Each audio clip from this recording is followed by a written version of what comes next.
ஐயப்பா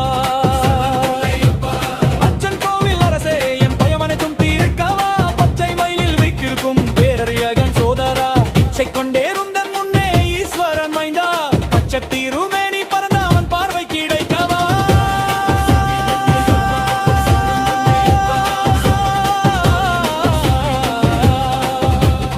ஆரியங்காவில் வாழும் மாண்டவனேவா பார்வதியின் மனமே மகிழும் பாலகனேவா எருமேலி வீற்றிருக்கும் இறைவனே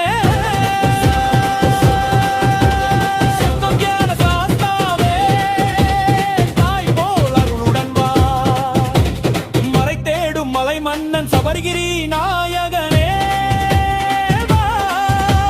குறை தீர்க்கும் குளத்துப்புழை பாலகனே வா மணிகண்ட மன்னவனே மகிழ்வுடன் எமக்கருட்டே கண்மருகிய